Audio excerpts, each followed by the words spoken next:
one is obligated to hire a teacher for one's son. Okay, one is obligated. While one is not required to undertake any expense to teach colleague's son. A person who was not instructed by his father is obligated to arrange his own instruction when he can understand. As Dvarim 5:1 states, and you shall study them and take heed to perform them. Okay, we're going to explain that. Similarly, in every place, we find that the study takes precedence over deed. For the study brings about deed. However, deed does not bring about study. Okay, so let's see from the beginning. Also, so why he started also? There is another difference between one's sons and others. According to some authorities, editions of the Mishnah Torah, this sentence is included in the previous Halachah. Okay. Okay, so let's see. Also, one is obligated to hire a teacher for one's son. So, okay, so you can. We have the obligation to teach a son is on the father. But if father does not know, I mean, not everybody is so knowledgeable or so patient or so talented that they can teach others. Okay, so in this case, they're obligated to pay for a child education. And it's very interesting, many great rabbis, they would send their children away to learn with somebody else. It's very interesting. I mean, because people would learn better, because other people are more stricter than you would be with your child, and your wife is going to come and check up on you every 15 minutes to make sure that you're very nice to your son and stuff like that. So it's better to send him away and learn under Rabbi, even if he's not as great as you are, right? But many times, if you see, for example, with Rav Steipler go on. So he was studying with Rav Chaim Kanievsky Zatzal. So he taught him most of the Torah. Of course, he learned from the book later on, but that's the thing. So you have to teach yourself, right? Or if you cannot, so okay, so hire somebody, pay somebody. Okay. So one more time, one is obligated to hire a teacher for one's son. Commentary. The Lechem Mishnah questioned the source of this ruling. He quotes Rav Yosef Kalon, who explained that since we find that the teachers of the children are allowed to charge for their services, it is obvious that the fathers are required to pay them. Others explain that since the obligation is placed upon the father's person, he may assume that it extends to his financial resources as well. So it's very very close to what we explained, right? So father can do it himself or hire somebody.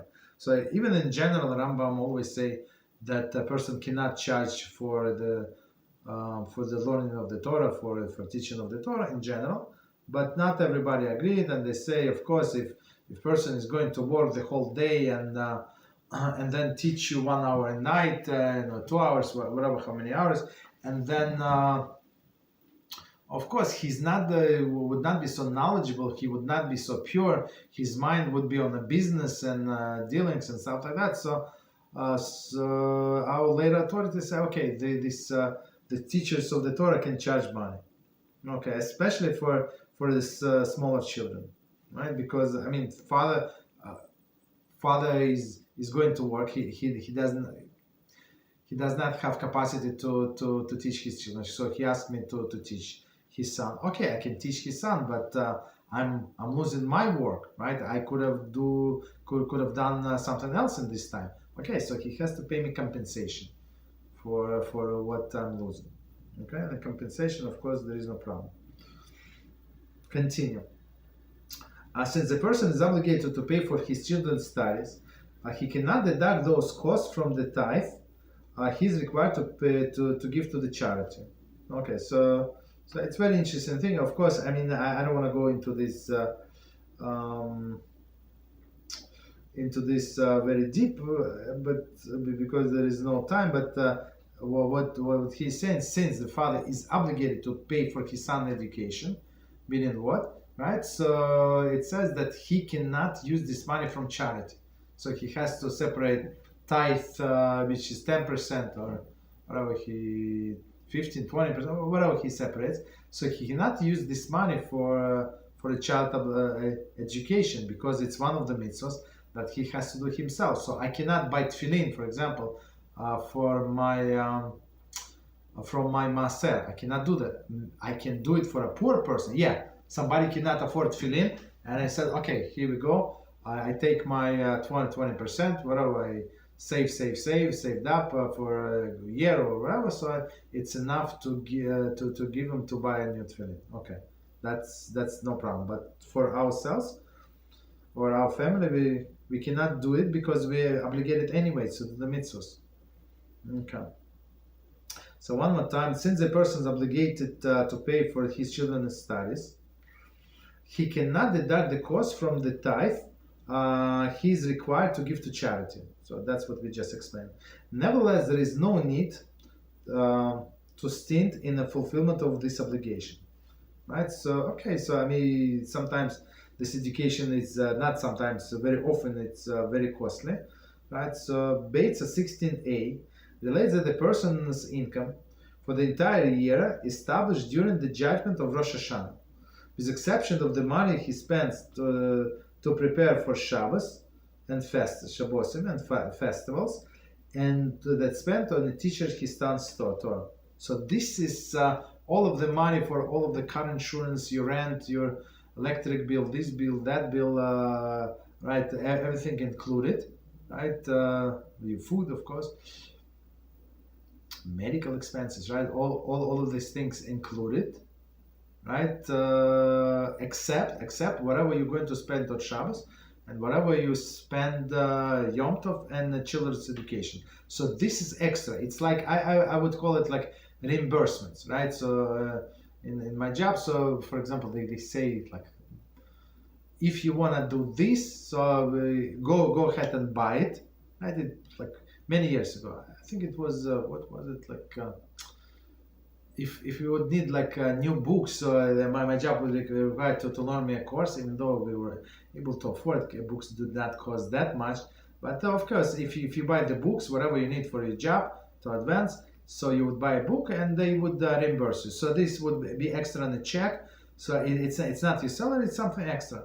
So I see this exactly like this reimbursement. So whatever you're supposed to get, let's say on Rosh Hashanah, HaShem said that you're going to get X amount of money, right, for your family, right, and plus like a wild card, whatever you spend on the mitzvahs is going to be extra. Okay, so especially on Shabbos and Yom Tov, so it's not good, it's not smart to be stingy. It's like free money. Actually, you have to work for it, right? And plus children's education. As Rabbi Reuven Shlita always say, don't ask for any discount. Doesn't matter how hard it is. So why? Because HaShem is going to provide you more. So and you don't have to cheat and you don't have to lie and stuff like that. And I was involved in interview of the parents, so I went with them to try to help them to apply to yeshiva, and the lie in front of my face, and I was so embarrassed and stuff like that because they did not want to pay. Okay, this tzedekим in yeshiva, they accepted without payment. Zero. I mean, we find some other funds, but people, I mean, and then they bought like new Mercedes. His son told, like, yeah, in a sense. So it's not smart people, to say the least. With regard to these matters, if he spends more, he will be granted more, exactly as we said. And if he spends less, he will be granted less. So spend more, you would get more. But again, if you need it, I mean, don't buy like a lot of food and then throw out. That's not good. But for example, if you want to buy some clothing, some outfits, like for you bought something new, so wear on Shabbos, so it's like over Shabbos. So I bought it for Shabbos. You wanna like that. That's what I I do personally. So I buy new things. So it become my Shabbos suit, let's say, Shabbos jacket, and the old jacket goes to the everyday, right? So and then pants and everything. It's in cycle, right? So I always buy things for Shabbos only, but once it gets used, so you can transfer to the everyday use. And not only me, the whole family. That's what we do. Shoes and other things. In addition, once children pass the age of 6, the cost of their living expenses can be deducted from the one's tithe if their time is being devoted for the Torah study. Hilchos matnos anyanim. I mean, it's a very interesting, deep topic. So technically, a father is obligated to pay for son's daughter living expenses. I want to talk about someone, right? Until he's 6. So after 6, basically he can take care of himself. At least that's what it was olden days. Today in 26, they don't want to take care of themselves. But that's a different story. So they say in inches, I'm going to read one more time. In addition, once the children pass the age of 6, the cost of their living expenses can be deducted from the tithe. So meaning what? I mean, not everybody agrees, so I'm going to explain why. Right? Of their time being devoted to the Torah study. Okay, so I don't know, like living expense or whatever he eats, whatever he's the clothing for him while he's learning Torah. So it's like you can take from this expense, but not everybody agrees with that, right? Because you're obligated. So what other choices you have? To throw him out? Okay, continue. The commentaries question whether this obligation to pay for the teachers apply to one's grandchildren as well, grandson as well. The Maharal and Siftei Cohen impose such requirements, while Radbaz free ones from the obligation. So, for example, if father, God forbid, passed away or something, or he got sick and he lost his job and he cannot work, so his grandfather obligated to pay. If he wants to pay, there is no problem. We're talking about obligation. If he is obligated to pay for his grandson. Continue. So actually the whole sentence one more time from the beginning.